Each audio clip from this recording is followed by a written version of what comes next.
আসলে ম্যাথের জন্য আপনারা অঙ্কগুলি দেখবেন আর কি। হ্যাঁ, এটা হলো এক্সাম্পল 5.1 এবং পরেরটা মানে 5.2।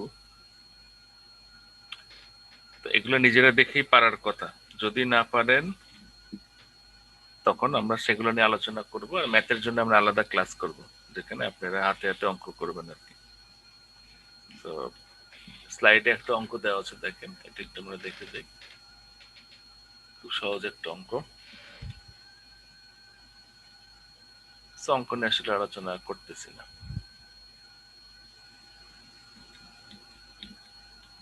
এই ওসিসি কার্ভের উপরে অঙ্ক এবং এসসিসি কার্ভের উপরে ওই সিনক্রোনাস ইম্পিডেন্স মেথড ব্যবহার করে কিভাবে আমরা এক্সেসটা বের করতে পারি। ভেরি সিম্পল একটা ম্যাথ।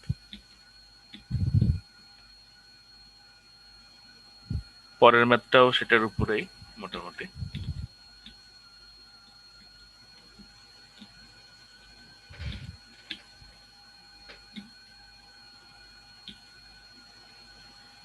ওকে, সো আজকের আমাদের টপিক যেটা আমরা শুরু করব, which is very important, parallel operation of synchronous generator. আপনারা হয়তো অলরেডি এই উইকেই এটার এক্সপেরিমেন্ট করেছেন, parallel operation of synchronous generator. So parallel operation বলতে আসলে আমরা কি বুঝি? ওকে, এটা হলো প্রথম কোশ্চেন। সো আপনাদেরকে যদি আমি কোশ্চেন করি, what do you understand by parallel operation of synchronous generator, অ্যান্সারটা কি হবে? সহজ বাংলায় যদি আপনি বলতে চান, তাহলে দুই বা ততোধিক জেনারেটর যদি একটা কমন বাসে কানেক্টেড থাকে এবং they are supplying the common load, in that case এটাকে আমরা প্যারালেল অপারেশন বলতে পারি। ওকে, এবং প্র্যাকটিক্যালি কি হয় দেখেন, আমি আপনাদের এই ক্লাসের শুরুতে বলেছিলাম one power system, one synchronous grid, one frequency, তাই না? তার মানে হইল আমাদের দেশের কথা যদি চিন্তা করেন, তাহলে আমাদের দেশে যতগুলি পাওয়ার প্ল্যান্ট রয়েছে তারা একটা কমন বাসে কানেক্টেড। ওকে, একটা কমন গ্রিডে কানেক্টেড, যেটাকে আমরা বলি ন্যাশনাল গ্রিড। সো সেই ন্যাশনাল গ্রিড থেকে আমরা যারা কনজিউমার, যারা লোড কনজিউম করি, ওকে, ইলেকট্রিসিটি কনজিউম করি, সো কোন জেনারেটর থেকে করি এটা আসলে আপনি বলতে পারেন না। Okay, we are all connected to the national grid as a load, তেমনি ন্যাশনাল গ্রিডও কানেক্টেড রয়েছে জেনারেটর। ওকে, সো প্রথমে আমরা যদি প্যারালেল অপারেশন পড়তে যাই, আমাদেরকে জানতে হবে প্যারালেল অপারেশনটা কেন করা হয়। ওকে, সো প্রথম আমাদের যে কমন চিন্তাটা আসে, হুইচ ইজ যে এটা খুব কমন একটা চিন্তা, যে সময়ের সাথে সাথে তো আমাদের লোড বাড়বে, তাই না? তো আজকে যদি আমি একটা পাওয়ার প্ল্যান্ট কমিশনিং করি, তাতে একটা নির্দিষ্ট ক্যাপাসিটি থাকবে। সো যখন সেই ক্যাপাসিটিটা রিচ করে যাব আমরা, তখন এরপরে যদি আমাদের লোডকে সাপ্লাই করতে হয়, in that case we need to increase our capacity. Okay, উপায়টা কি? উপায়টা হলো নতুন আর একটা পাওয়ার প্ল্যান্ট কমিশনিং করা। ওকে, সেটা আমাদের খুব কমন সেন্স থেকে আমরা চিন্তা করতেই পারি। সো এখন দেখেন অ্যাকচুয়াল কারণগুলো আসলে কি কি। তো আমাদের কমন যে চিন্তাটা করলাম, এটা অবশ্যই একটা ভ্যালিড পয়েন্ট। এছাড়া কি কি দেখেন, নাম্বার ওয়ান যেটা ছিল, সেটাই ছিল, দেখেন এখানে কিছু পয়েন্ট লেখা রয়েছে, প্যারালাল অপারেশন আমাদের জন্য কেন, মানে আমাদের কেন প্রয়োজন। তো আমরা যে চিন্তা করি, দেখেন যে লোড আস্তে আস্তে বাড়বে, so we need more generators in parallel. Number two দেখেন বলেছে রিলায়েবিলিটির ব্যাপারে, অর্থাৎ যখন অনেকগুলো সিস্টেম বা অনেকগুলো পাওয়ার জেনারেটর আমাদের সিস্টেমে থাকবে, ওকে, তখন রিলায়েবিলিটি বাড়বে। রিলায়েবিলিটি মানে কি? যে এটা এনশিওর, অর্থাৎ কোনো কারণে যদি একটা পাওয়ার প্ল্যান্টের সমস্যা হয়, আমাদের পাওয়ারের সমস্যা হবে না, তাই না? যেমন দেখেন আমাদের ন্যাশনাল গ্রিড, যেখানে বাংলাদেশের সকল পাওয়ার প্ল্যান্ট কানেক্টেড, এখানে যদি আমাদের যে কোনো একটা পাওয়ার প্ল্যান্টে কোনো প্রবলেম হয়, ওকে, আমরা কি মানে ইলেকট্রিসিটি পাবো না? অবশ্যই পাবো, তাই না? নাম্বার থ্রি দেখেন বলেছে having many generators operating in parallel allows one or more of them to be removed for shutdown and preventive maintenance. প্রতিটা পাওয়ার প্ল্যান্ট যেগুলো কমিশনিং করা হয় এটা একটা নির্দিষ্ট টাইম পিরিয়ডের জন্য। ওকে, সো নির্দিষ্ট টাইম পরে সেটাকে ওভারহোলিং এর জন্য শাটডাউন করতে হয়। ওকে, ওভারহোলিং কেন করা হয়? ধরেন এই যে আমরা সিনক্রোনাস মেশিন যেটা পড়তেছি এর মধ্যে কি আছে, রোটরে ইনসুলেশন রয়েছে, ওয়াইন্ডিং এর ইনসুলেশন, ওকে, তারপরে রোটারি অংশগুলো রয়েছে, বিয়ারিং রয়েছে, ঠিক আছে। তো এই জিনিসগুলা সময়ের সাথে সাথে এগুলোর কি হয়, এজিং প্রসেসের কারণে একটা ক্ষয় হয়।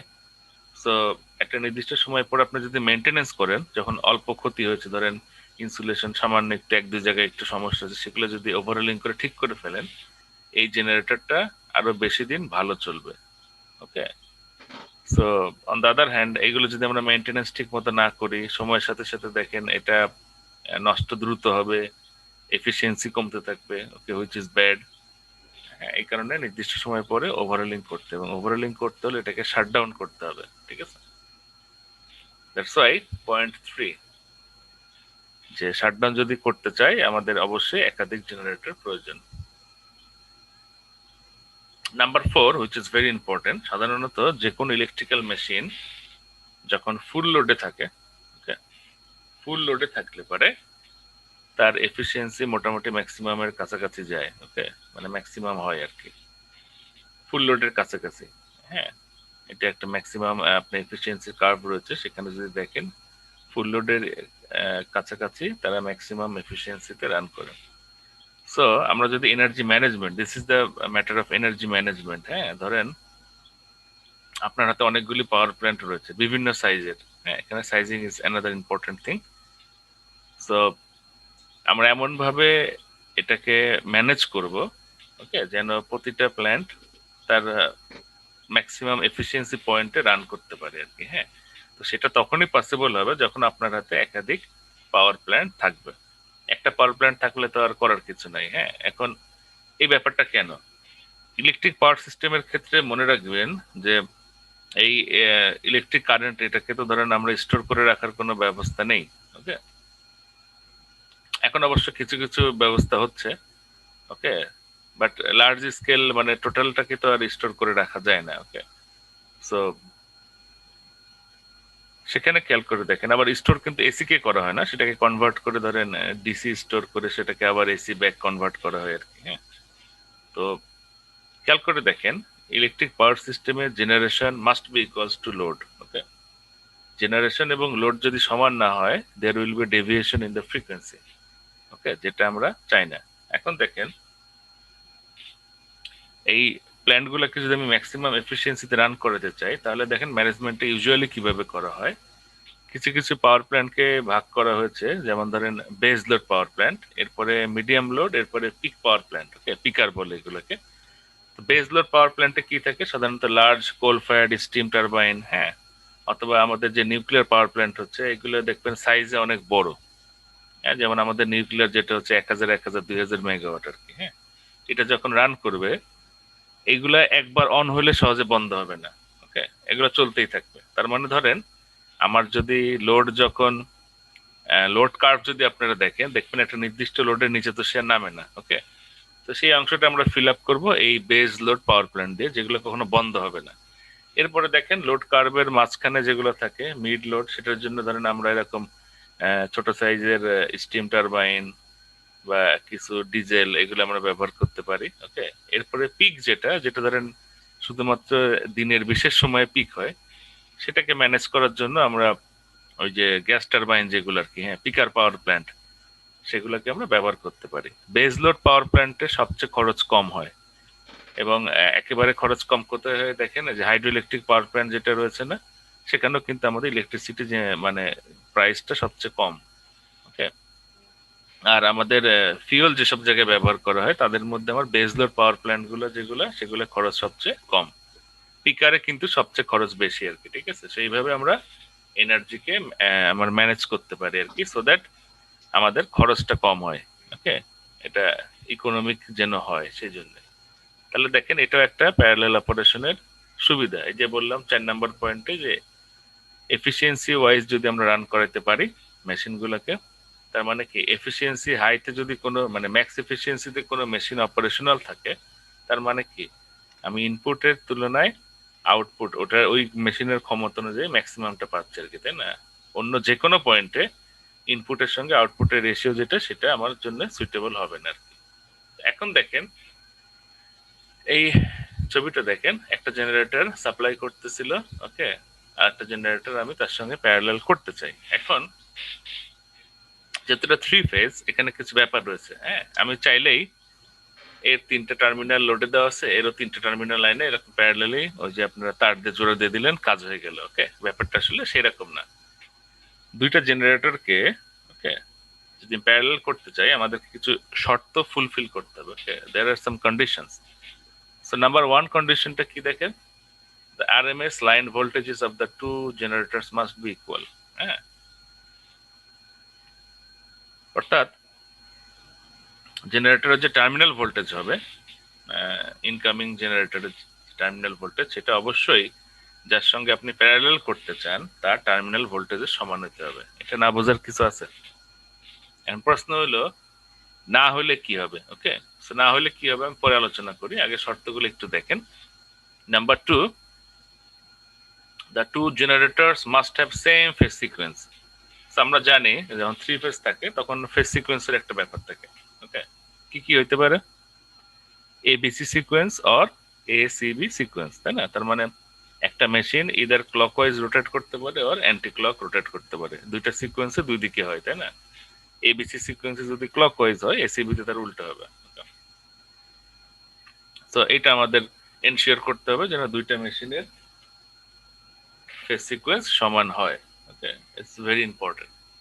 না হলে কি হয় অবশ্যই আমি পরে আলোচনা করতেছি।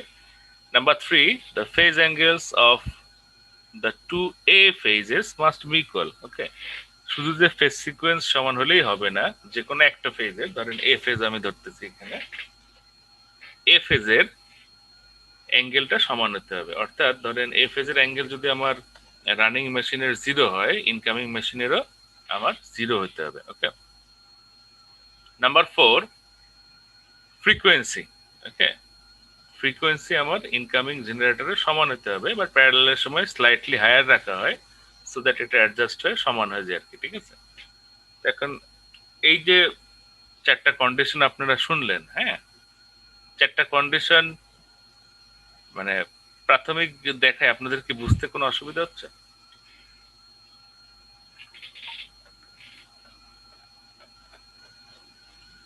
এমনি বুঝতে পারতেছেন? এই 4টা কন্ডিশনের মধ্যে কি এমন কোনো টার্ম রয়েছে যে যেটা বোঝা যাচ্ছে না? দেখেন, ইনপুট ভোল্টেজ যেটা মানে টার্মিনাল ভোল্টেজ যেটা, সেটা তো আপনারা বুঝতেই পারতেছেন। ফেজ সিকোয়েন্স সেটাও আপনারা জানেন, ফেজ অ্যাঙ্গেল কি সেটাও বাই দিস টাইম আপনারা জানেন। ওকে, ফ্রিকোয়েন্সি কি সেটাও আপনারা জানেন। ওকে, সো না বোঝার কিন্তু কিছু নেই। ওকে, এখন দেখেন আমরা আলোচনা করি এই কন্ডিশনগুলো ফুলফিল না হইলে কি হয়। ওকে, সো দেখেন কন্ডিশন 1 এবং 3, তাই না? Each phase voltage and phase angle must be identical. সেই না হইলে কি হয় এখানে পাশে সুন্দর করে সব লেখা রয়েছে আর কি। হ্যাঁ, এখন খেয়াল করে দেখেন,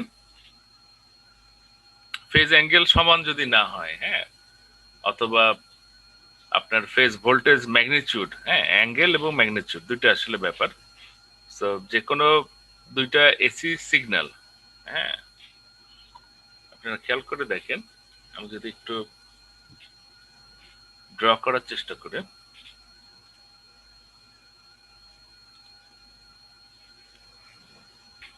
ধরেন দুইটা এসি সিগন্যাল, হ্যাঁ, এই যে একটা এবং এই যে একটা, এই দুইটাকে যদি আমি প্লাস করি, তাই না? খেয়াল করে দেখেন, দুইটা যদি একদম সেম টু সেম হয় তাহলেই একটা অ্যাডিটিভ হয়ে আমি একটা নতুন সাইন ওয়েভ পাবো, তাই না? মানে দুইটা একদম সেম টু সেম এবং টোটালটাই প্লাস হচ্ছে আর কি। হ্যাঁ, কিন্তু কোনো কারণে যদি সেম টু সেম না হয়, ধরেন এইটা একটা ছিল, আবার এইটা একটা ছিল আর কি। হ্যাঁ, এরকম যদি হয়, অর্থাৎ ফেজ অ্যাঙ্গেলও মিল নাই, ফেজের ম্যাগনিটিউডও মিল নাই। হ্যাঁ, তাহলে এই অবস্থায় দুইটাকে যদি আমি প্লাস করে দেই তাহলে কি হবে দেখেন, তাদের মাঝখানে কি হবে, কারেন্ট ফ্লো করা ট্রাই করবে না?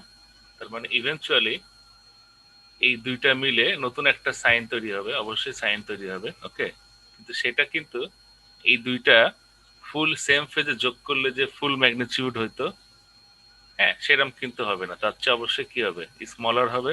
এবং সেটাও বড় কথা না, এই দুই ওয়াইন্ডিং এর মাঝখানে একটা হিউজ পরিমাণ ট্রানজিয়েন্ট তৈরি হবে আর কি, ঠিক আছে?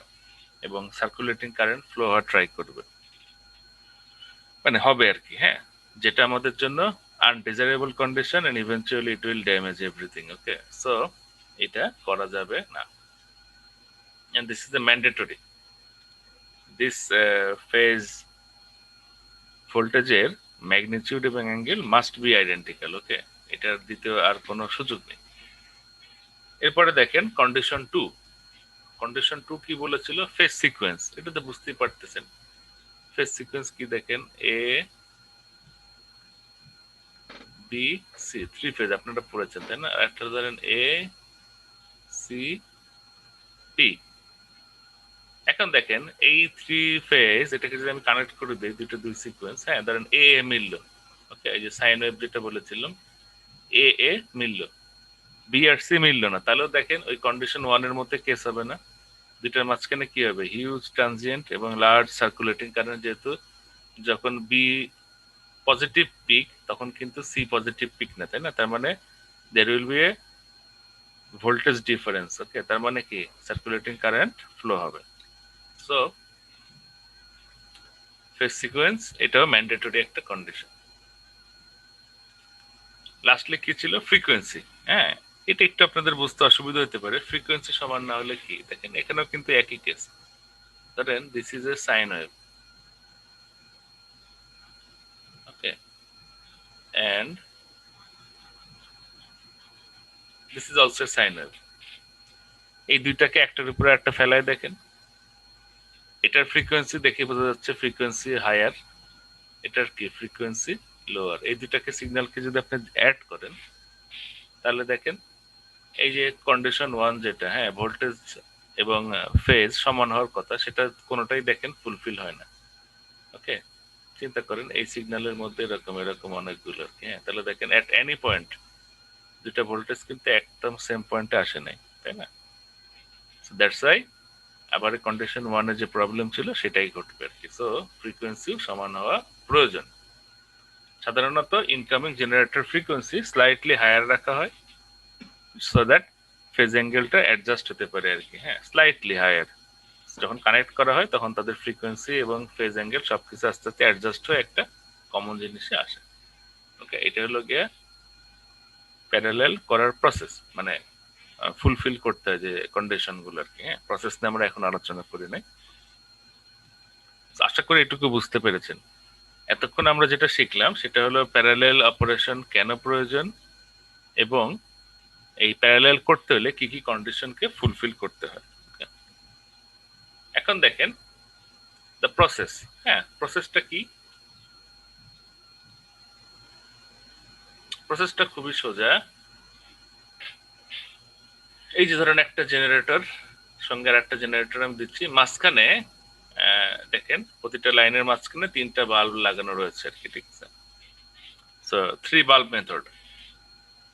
সো আমাদের ল্যাবেও আপনারা করেছেন যে সিনক্রোনাইজিং মডিউল লাগানো হয়েছে, ওর মধ্যে আসলে আর কিছুই না, তিনটা বাল্ব আছে। ওকে, তো বাল্বের কানেকশনের উপরে ভিত্তি করে এই প্রসেসটা চেঞ্জ হয়। ওকে, এই বইতে যেটা ব্যবহার করেছে সেটা হলো 3 বাইট 3 ডার্ক, হ্যাঁ, সেই মেথড। আর আমাদের ল্যাবে আমরা ব্যবহার করেছি সেই মেথডের নামটা কি আপনাদের মনে আছে? কেউ বলতে পারবেন? So one drug, two bright. Anyone? Two ল্যাবে, bright, one dry. রাইট। সেটাও কানেকশনটা এমন ভাবে দেওয়া আছে যখন দুইটা উজ্জ্বল ভাবে জ্বলবে এবং একটা ব্রাইট হবে, এবং সিনক্রোনাইজিং মডিউলের মাঝখানের উপরে যেটা, হ্যাঁ, যে বাল্বটা ছিল সেটা যদি আমার ডার্ক হয়, নিচের দুইটা ব্রাইট হয়, তাহলে আমরা বুঝি যে তিনটা ফেজ একটা একটার উপরে একদম সমানভাবে ইম্পোজ করা গেছে, সো এখন আমরা প্যারালাল করতে পারি। ওকে, এখন দেখেন জেনারেল প্রসিডিওরটা কি প্যারালাল করার জন্য। প্রথমে আমরা আমাদের ইনকামিং জেনারেটরের ফেজ ভোল্টেজটা বা টার্মিনাল ভোল্টেজটা চেক করবো। হ্যাঁ, এটা ভোল্টমিটার দিয়ে করতে পারেন, খুব ইজি। দুটা আইডেন্টিক্যাল রাখার চেষ্টা করব। এরপরে কি করব, ফেজ সিকোয়েন্স আমরা চেক করব। হ্যাঁ, ফেজ সিকোয়েন্স অনেক ভাবে চেক করা যায়। মেশিনের রোটেশন দেখে চেক করা যায়, কোন মেশিনে যদি এটা মোটর হইতো রোটেশন দেখে করা যায়। তো এখানে একটা দেখেন প্রসেস বলেছে, জেনারেটরের সাথে একটা ইন্ডাকশন মোটর কানেক্ট করতে, করে দেখতে যে রোটেশনটা কোথায় হয়। হ্যাঁ, একবার সিস্টেমের রোটেশন দেখবেন লাগায়, এরপরে জেনারেটরের সাথে দেখবেন, তাহলে আপনি দেখবেন ফেজ সিকোয়েন্সটা ঠিক আছে কিনা। ওকে, এছাড়া আমাদের ল্যাবে ফেজ সিকোয়েন্স মিটার রয়েছে, সেটা লাগালেও রোটেশনটা দেখা যায়। দেখে দেখে আপনি এরপরে জেনারেটরকে কানেক্ট করতে পারেন। কিন্তু কাহিনী হলো শুধু এই ভোল্টেজ এবং ফেজ সিকোয়েন্স দেখে তো আমি জেনারেটরকে কানেক্ট করতে পারি না। আমাকে কানেক্ট করার মুহূর্তে যেন তিনটা ফেজ আইডেন্টিক্যাল হয়েছে সিস্টেমে, তিনটা ফেজের সাথে, সেটা দেখতে হবে। সো বেটার ওয়ে হলো সরাসরি আমরা যে মডিউলটা ব্যবহার করব, যেখানে আমার এই যে তিনটা বাল্ব থাকবে। ওকে, এটা একটা পদ্ধতি। সো এই বইতে দেখেন, ধরেন এটা একটা মডিউল। হ্যাঁ, প্রতিটার সঙ্গে দেখেন সুইচ, একটা একটা সুইচ আর কি। এই যে সুইচ S1 অন করা মাত্র তিনটা সুইচ কানেক্ট করে দিবে আর কি। হ্যাঁ, তার আগে দেখেন বাল্বের কানেকশনটা দেখেন, বাল্বের প্রতিটা ফেজের মাঝখানে, হ্যাঁ মানে ধরেন সিস্টেম ফেজ আর জেনারেটরের ফেজ, হ্যাঁ আইডেন্টিক্যাল ফেজের মাঝখানে এই বাল্বটা বসানো আছে, ঠিক আছে। তাহলে বাল্বের অপারেশনটা কি হবে খেয়াল করে দেখেন, একটু সংক্ষেপে বলি বাল্বটা কিভাবে কাজ করবে। হুইচ ইজ,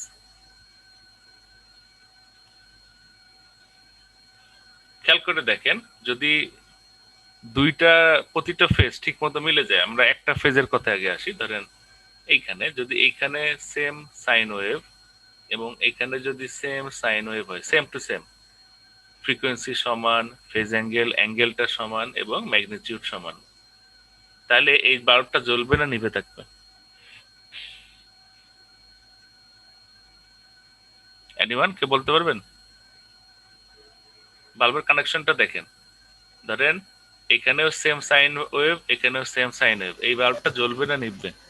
নিবে থাকবে। নিভে থাকবে, রাইট। এটাই হলো গিয়া আমাদের ওয়ার্কিং মেকানিজম, আর কিচ্ছু না। কোনো কারণে যদি ডিফারেন্স হয়, এই সাইনের সঙ্গে যদি এই সাইনটা না মিলে, তাহলে কি হবে, সে জ্বলে থাকবে।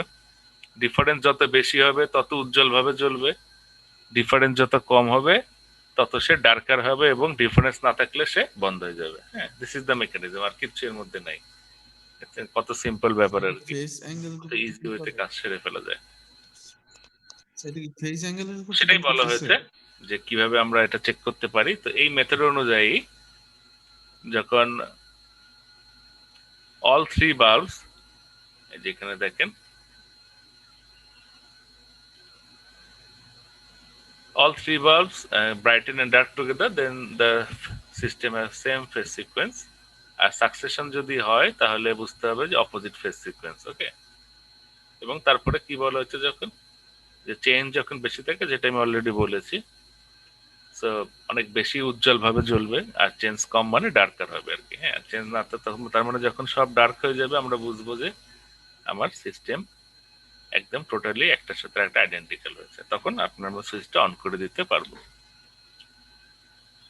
এখন দেখেন থার্ড যে পয়েন্ট এখানে বলতেছে, ওকে, যেটা অলরেডি হয়তো আমি একটু বলে ফেলেছি, সেটা হলো incoming generator frequency slightly high রাখা হবে, এবং তারা যখন আপনার কানেক্টেড হবে তখন ওই ফেজ অ্যাঙ্গেল আস্তে আস্তে স্লোলি অ্যাডজাস্ট হয়ে একদম সেম টু সেম হয়ে যাবে, আমাদের বাল্বগুলো ডার্ক হয়ে যাবে। মানে এই মেথড অনুযায়ী আমরা সুইচ অন করে দেব। কোশ্চেন হলো যে ফ্রিকোয়েন্সি সমান না হলে কি হবে, তাই না? যেটা একটু আগে আপনাদেরকে বলেছি, সমান না হলে কি হবে দেখেন, লার্জ ট্রানজিয়েন্ট অকার হবে আর কি, ঠিক আছে, এবং ইভেনচুয়ালি আসলে আমরা প্যারালাল করতে পারবো না, তাই না? সো এটা আমরা বুঝতে পেরেছি। এখন দুইটা ব্যাপার আছে। হ্যাঁ, ফ্রিকোয়েন্সি স্লাইটলি হাই যদি হয় তাহলে সেটা আস্তে আস্তে ফেজ অ্যাঙ্গেল অ্যাডজাস্ট হবে, তাই না, এবং যখন আমরা পরে আরো দেখবো ইনফাইনাইট বাসে যখন আমরা যখন হাউস ডায়াগ্রাম দিয়ে দেখবো যে স্লাইটলি হায়ার ফ্রিকোয়েন্সির কোনো মেশিনকে যখন এই সিস্টেমের সঙ্গে প্যারালেল করা হয় তখন ইনিশিয়ালি সে ধরেন ফ্লোটিং পজিশনে থাকে আর কি, হ্যাঁ, মানে পাওয়ার সে ডেলিভারও করে না বা কনজিউমও করে না, ঠিক আছে, ফ্লোটিং পজিশনে থাকে। তারপরে কিছু কন্ট্রোলেবিলিটি আছে, কিছু সেখানে চেঞ্জ করলে আস্তে আস্তে সে সাপ্লাই দেওয়া শুরু করে আর কি। অন দ্য আদার হ্যান্ড আমাদের ফ্রিকোয়েন্সি যদি লো থাকে, হ্যাঁ, ইনকামিং জেনারেটর ফ্রিকোয়েন্সি যদি লো থাকে, তাহলে যেটা ঘটবে পাওয়ার ট্রানজিয়েন্ট তো হবেই, and eventually it will act like a motor, হ্যাঁ, অর্থাৎ সে পাওয়ার সাপ্লাই করার বদলে সে কি করবে, পাওয়ার কনজিউম করা শুরু করবে আর কি, ঠিক আছে। তাহলে কি আমার জেনারেটর হইলো? জেনারেটর তো হইলো না, এই কারণে ফ্রিকোয়েন্সি অবশ্যই স্লাইটলি হায়ার থাকবে, মানে সহজ কথা ইকুয়াল হবে, বাট হায়ার রেখে প্যারালাল করলে সে স্লোলি অ্যাডজাস্ট হয়ে ইকুয়াল হবে আর কি, ঠিক আছে। স্যার এখন এটা দেখেন একবার একটু বল। যে একটা question, how to be sure that the systems are in phase, হ্যাঁ, তো ফেজ কিভাবে করা যায়? একটু আগের যে পদ্ধতি দেখলেন আমাদের ল্যাবেও যে পদ্ধতি স্মল মেশিনের সাহায্যে করা যায়, মানে স্মল মেশিনের সাহায্যে না, স্মল মেশিনের জন্য যেটা করা হয় ওই যে আমার সিনক্রোনাইজিং মডিউল, ওকে, যেখানে বাল্ব থাকবে এবং বাল্বগুলো দেখে আমরা বুঝবো যে সিস্টেম ইন ফেজ হয়েছে এবং আমরা সুইচটা অন করে দিব, ঠিক আছে। অ্যানাদার একটা মেথড রয়েছে, সেটাকে আমরা বলি সিনক্রোস্কোপ। সিনক্রোস্কোপটা এক ধরনের মোটর, হ্যাঁ, সেটা কনস্ট্রাকশনটা আমরা পরের স্লাইডে দেখব। এই সিনক্রোস্কোপ দিয়েও আপনার ফেজের মানে দুইটা ফেজ কি অবস্থায় রয়েছে সেটা বোঝা যায় আর কি, ঠিক আছে।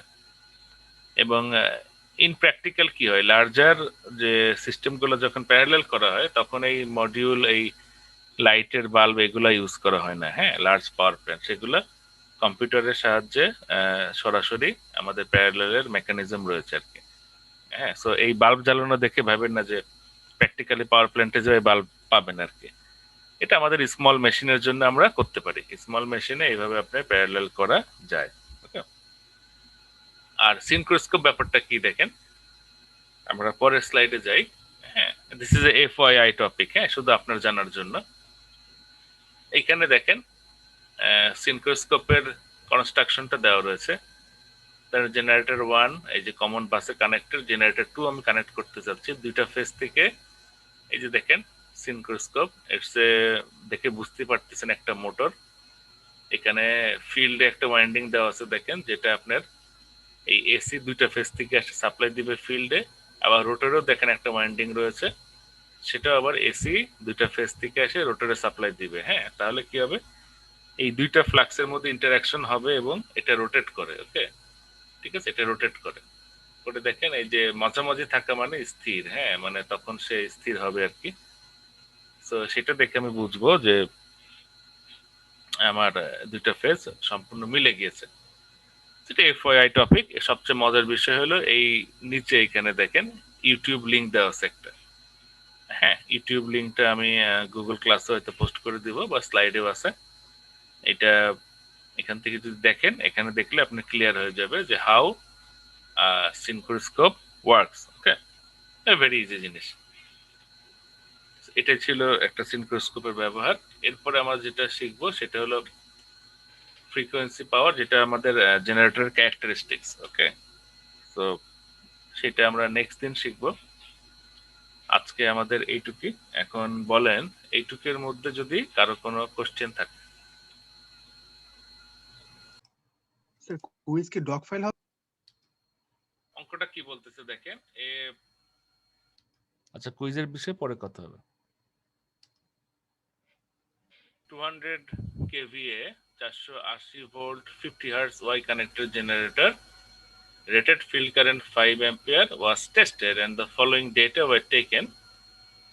VT open circuit at rated IF was rated IF কোনটা মানে 5 ampere IF, তাই না? এই অবস্থায় 540 আর ISC যেটা 300 ampere, ঠিক আছে। When a DC voltage of 10 volt was applied to two of the two terminals, a current of 25 ampere was measured, okay. তাহলে এখন দেখেন আমাকে ফাইন্ড দ্য ভ্যালু মানে মডেল প্যারামিটারের ভ্যালু বের করতে বলেছে, ঠিক আছে। তাহলে দেখেন প্রথমে আমরা আর এর ভ্যালু লাগবে, ঠিক আছে। এখানে দেখেন এই 3 নাম্বারটা দিয়ে আমার আর এর ভ্যালু বের করা যায় কিভাবে দেখেন, খুবই সহজ। ধরেন একটা ওয়াই কানেক্টেড জেনারেটর, তাই না? তারা করেছে কি দুইটা টার্মিনালের মধ্যে একটা ডিসি ভোল্টেজ দিছে। সেটা কত দিয়েছে? 10 ভোল্ট দিয়ে তারা কারেন্ট পাইছে হলো 25 অ্যাম্পিয়ার, তাই না? এটা আমার হলো আর এ আর এ আর এ ওকে। তাহলে দেখেন 10 ভোল্ট অ্যাপ্লাই হলো কোথায়?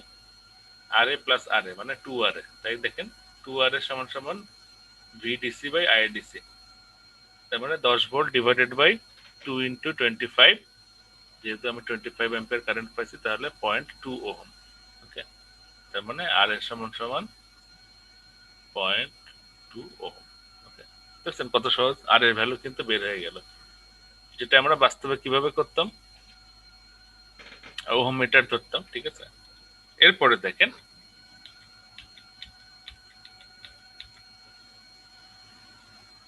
ইন্টারনাল জেনারেটেড ভোল্টেজ, তাই না? দ্য রেটেড ফিল্ড কারেন্ট কত বলেছে? ভিওসি 540 ভোল্ট বলেছিল, তার মানে পার ফেজে যদি আমি নিয়ে যাই √3 করলে 318 ভোল্ট। ওকে, শর্ট সার্কিট কারেন্ট কত আমি বলেই দিছি, আমি রেটেড কারেন্ট আইএসসি মানে রেটেড ফিল্ড কারেন্টের জন্য, এগুলো ফিল্ড কারেন্ট অনুযায়ী চেঞ্জ হয়, আমি তো বলে দিয়েছি this is for rated field current.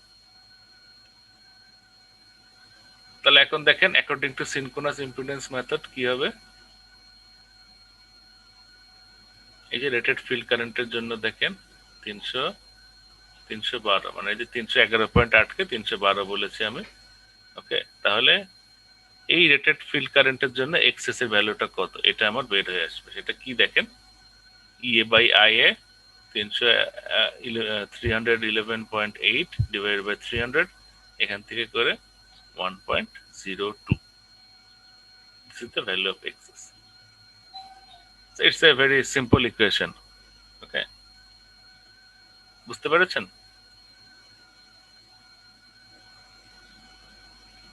এটা যদি বুঝে থাকেন,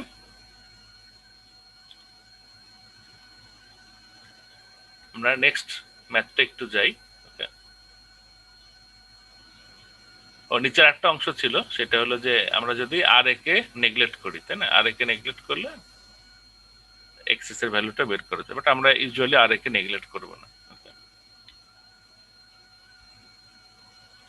এখন আপনারা পরের অঙ্কটা একটু দেখেন।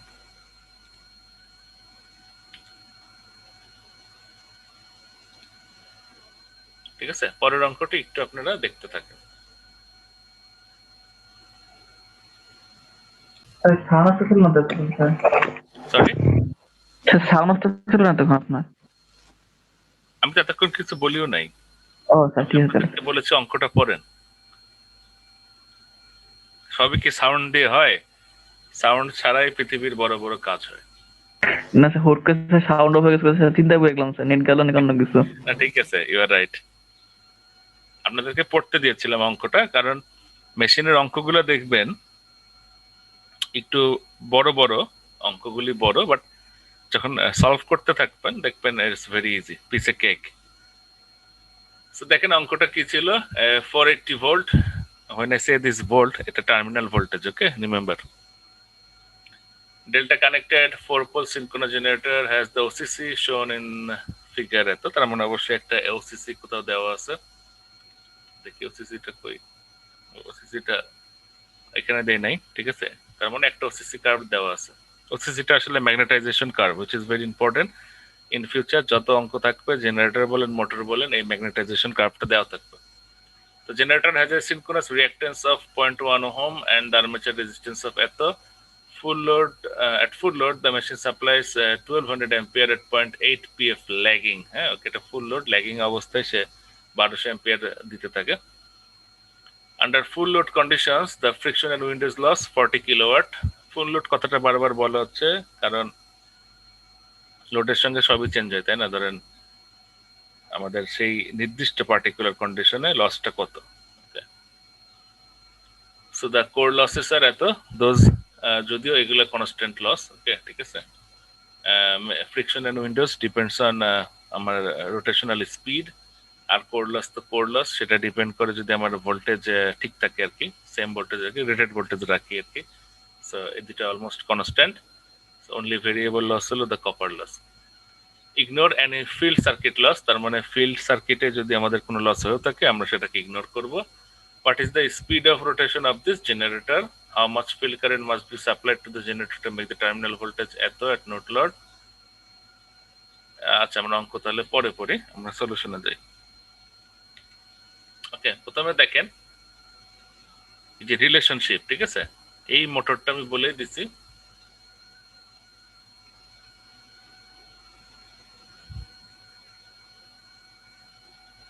এখানে কি কি তথ্য আছে দেখেন। হ্যাঁ, প্রথমটা বলছি স্পিড, ঠিক আছে। তাহলে দেখেন আমরা জানি F equals to NMP by 120, সেখান থেকে আমরা লিখতে পারি, বা এখান থেকে এটা ডিরেক্টলি লিখতে পারেন। ওকে, এনএম সমান সমান 120 এফই বাই পি, তাহলে পোল হলো 4 পোল আর 60 হার্টজ। হ্যাঁ, এই চ্যাপম্যানের বই, এটা যেহেতু ইউএস সিস্টেমের জন্য, তো এখানে দেখবেন সবকিছু ওরা 60 হার্টজ এনে মিলাই দেয় আর কি। ওকে, আমাদের দেশের লিখলে পরে এটা 50 হার্টজ এর রেসপেক্টে লেখা। তো সেটা করে আমি পাইলাম 1800 আরপিএম, ঠিক আছে। এটা হলো পেলাম স্পিড। পরে দেখেন 2 নম্বরে কি ছিল, ইন দিস মেশিন ভিটি সমান সমান ভি5। কেন ভিটি সমান সমান ভি5? এনিওয়ান, কে বলতে পারবেন? মানে টার্মিনাল ভোল্টেজ আর ফেজ ভোল্টেজ কেন সমান? ডেল্টা কানেকশন তাই। Right, delta connection. Since the generator is at no load, I A সমান সমান 0, ই এ সমান সমান ভি5, কারণ নো লোড অবস্থায় যেটা ইন্টারনাল ইনডিউসড ইএমএফ সেটাই হলো গিয়ে আমার টার্মিনাল ভোল্টেজ। সো সেখান থেকে আমি ইএ বলতে পারি। সো ভিটি সমান ভি5 সমান E A equals to 480 volt. Okay, and from the open circuit characteristics IF হলো গিয়ে 4.5 অ্যাম্পিয়ার। হ্যাঁ, যেটা আমরা বলে দিয়েছিলাম আগে, না এটা আমরা বলে দিইনি আগে, এটাকে আমরা ওপেন সার্কিট থেকে পাবো আর কি। হ্যাঁ, অর্থাৎ খুব সহজ, যদি আমি ফিল্ড কারেন্ট বলে দিতাম তাহলে এখান থেকে আমি এই নো লোড ভোল্টেজ যেটা সেটা বের করতে পারতাম, আর যদি নো লোড ভোল্টেজটা পেয়ে যায় সেখান থেকে করেসপন্ডিং ফিল্ড কারেন্টটা বের করে ফেলা যায়। তো ধরেন এখানে 480 ভোল্ট, আর এখানে তাহলে কত, এটা দেখা যাচ্ছে একদম মাঝখানে 4.5 অ্যাম্পিয়ার আছে আর কি, ঠিক আছে। সো এই দ্বিতীয় অঙ্কটা সলভ হয়ে গেল। দ্বিতীয় অঙ্কটা বলেছিল কি আমাদের, হাউ মাচ ফিল্ড কারেন্ট। ওকে, তার মানে ফিল্ড কারেন্ট আমরা পেয়ে গেলাম 4.5 অ্যাম্পিয়ার। এরপরে দেখেন সিতে আমাদেরকে কি বলেছিল, if the generator is now connected to a load and the load draws 1200 ampere at মানে full load আর কি 0.8 pf lagging, how much field current will be required to keep the terminal voltage equals to 480 volt? ওকে, তার মানে দেখেন বিষয়টা কি, একটু আমরা অঙ্ক পড়ে আগে আমাদেরকে অঙ্ক করার আগে ব্যাপারটা বুঝতে হবে। হ্যাঁ, ব্যাপারটা কি, নো লোড ভোল্টেজ ছিল 480, এখন আমি একটা ইন্ডাকটিভ লোডকে কানেক্ট করলাম, তাই না? ইন্ডাকটিভ লোডকে কানেক্ট করা মাত্রই কি হবে, টার্মিনাল ভোল্টেজ কমে যাবে না? এখন বলেছে যে কি পরিমাণ ফিল্ড কারেন্ট লাগবে টার্মিনাল ভোল্টেজ আমি যদি সেই আগের 480তেই রাখতে চাই। হ্যাঁ, তাহলে আপনারা বাই দিস টাইম কি জানেন, ফিল্ড কারেন্ট বাড়াবো না কমাবো? তো একজন বলেন, বাড়াবো স্যার। ফিল্ড কারেন্ট বাড়াইতে হবে না কমাইতে হবে? বাড়াবো স্যার। আচ্ছা, আপনাদের ক্লাসের মনে হয় সময় শেষ, তো পরের ক্লাসে লেট হয়ে যাবে। সো আজকের ক্লাসটা এইখানেই